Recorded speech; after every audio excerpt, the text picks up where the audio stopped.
السلام علیکم ورحمۃ اللہ وبرکاتہ۔ یہ بھائی نے ایک پوسٹ لگائی ہے جس میں مشکات المصابیح کے حوالے سے ایک روایت درج ہے، حیاء عائشہ ام المومنین، یہ پوسٹ ہے۔ اچھا جی، اس میں ایک روایت لکھی ہے جی، یہ روایت جو ہے نا مشکات کے اندر مسند احمد کے حوالے سے درج ہے۔ عن عائشہ قالت کنت ادخل بیتی الذی فیہ رسول اللہ صلی اللہ علیہ وسلم وانی واضع ثوبی واقول انما هو زوجی وابی فلما دفن عمر رضی اللہ عنہ معهم فواللہ ما دخلته الا وانا مشدودۃ علی ثیابی حیاء من عمر۔ جی کہ امی عائشہ صدیقہ رضی اللہ بیان کرتی ہیں، میں اپنے اس حجرے میں جس میں رسول اللہ صلی اللہ علیہ وسلم مدفون ہیں چلی جایا کرتی تھی اور یہیں اپنی چادر اتار دیا کرتی تھی، اور میں دل میں کہتی تھی وہ تو میرے شوہر ہیں اور دوسرے میرے والد ہیں۔ جب عمر کو ان کے ساتھ دفن کر دیا گیا تو اللہ کی قسم میں عمر سے حیا کی وجہ سے اپنے اوپر اچھی طرح چادر لے کر وہاں داخل ہوتی ہوں۔ جی یہ مسند احمد کے حوالے سے یہ روایت موجود ہے، اور یہ روایت مسند احمد میں 26,179 نمبر پر آتی ہے۔ اس کے علاوہ بھی کئی کتابوں میں ہے، اور مسند احمد کے ایک نسخے کے مطابق 25,660 نمبر پر موجود ہے، اور سند صحیح ہے اس کی۔ یہ جو مسند احمد کے اندر ہے نا، ہاں جی، اس اثر کی سند صحیح ہے، بخاری مسلم کی شرط پر ہے۔ بلکہ یہ روایت امام حاکم رحمۃ اللہ علیہ نے مستدرک حاکم کے اندر درج کی ہے، اور امام حاکم رحمۃ اللہ علیہ نے بھی اس کو شرط شیخین یعنی شیخین کی شرط پر صحیح قرار دیا ہے۔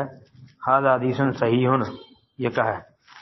اور علامہ حسنی رحمۃ اللہ علیہ نے مجمع الزوائد کے اندر اس روایت کے متعلق کہا ہے کہ رواہ احمد ورجالہ رجال الصحیح، یعنی کہ یہ احمد نے اس کو روایت کیا ہے اور اس کے راوی صحیح کے راوی ہیں، یعنی علامہ حسنی نے بھی اس کے اوپر سے صحیح ہونے کا حکم لگایا ہے۔ اسی طرح امام حاکم رحمۃ اللہ علیہ نے مستدرک میں، جو کہ جلد نمبر 3 صفحہ 63 اور حدیث نمبر 4402 پر مستدرک حاکم میں بھی موجود ہے۔ تو یہ سند جو مسند احمد وغیرہ کے اندر ہے یہ صحیح ہے جی۔ اسی طرح الطبقات الکبریٰ جو امام ابن سعد کی ہے اس میں بھی یہ بالکل آتی ہے۔ اس سند کا حال بھی جو کچھ مسند احمد کے محقق ہیں انہوں نے اس کی طرف بھی اشارہ دے دیا ہے، اس کا بھی انہوں نے ذکر کیا ہے، اس کو بھی دیکھا جا سکتا ہے۔ اور مستدرک حاکم کے جو محقق ہیں انہوں نے ابن سعد والی سند کو بھی یعنی نقل کیا ہے، لہذا یہ روایت صحیح ہے جی۔ السلام علیکم ورحمۃ اللہ وبرکاتہ۔ السلام ورحمۃ اللہ وبرکاتہ۔ محترم بھائی، آپ کا سوال ہے، آپ نے کہا جی 2-3 مرتبہ یہ سوال کیا، کوئی بات نہیں جی، آپ اس سے زیادہ مرتبہ بھی کر سکتے ہیں۔ اگر کسی وجہ سے سوال کا جواب نہیں آیا تو آپ دوبارہ کر لیا کریں، پریشان ہونے کی کیا ضرورت ہے۔ ظاہر بات ہے کبھی بندہ مصروف ہوتا ہے یا کبھی کسی وجہ سے ویسے ہی سوالوں کے جواب نہیں دیے جا سکتے، تو ایسی کوئی بات نہیں۔ ایک مرتبہ جواب نہیں آیا دوبارہ پھر سوال کر لیں، پھر نہیں آیا پھر کر لیں۔ اچھا، سوال آپ نے لکھا جی ایک آدمی نے ڈیرا بنایا اور وہاں ایک مسجد بنائی ہے، اب وہ مسجد ختم کرنا چاہتا ہے اور مسجد کی جو جگہ ہے اس کی رقم وہ کسی دوسری مسجد میں دے کر وہاں رہائش کر سکتا ہے کہ نہیں؟ کہتے ہیں جی قرآن و حدیث کی روشنی میں وضاحت فرما دیں۔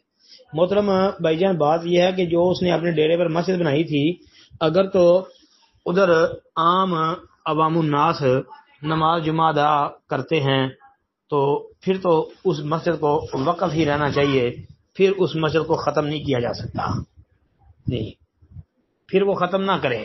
اگر تو وہ کیا اس کا نام ہے صرف نماز کے لیے ایک جگہ بنائی تھی جس کو مسجد کی شکل دی ہوئی تھی، اور وہاں پر صرف وہ جس کا ڈیرا ہے وہ اور اس کے فیملی کے لوگ ہی نماز پڑھتے ہیں، باہر سے عام لوگ وہاں نماز نہیں پڑھنے کے لیے آتے، تو پھر اس کو ختم کیا جا سکتا ہے۔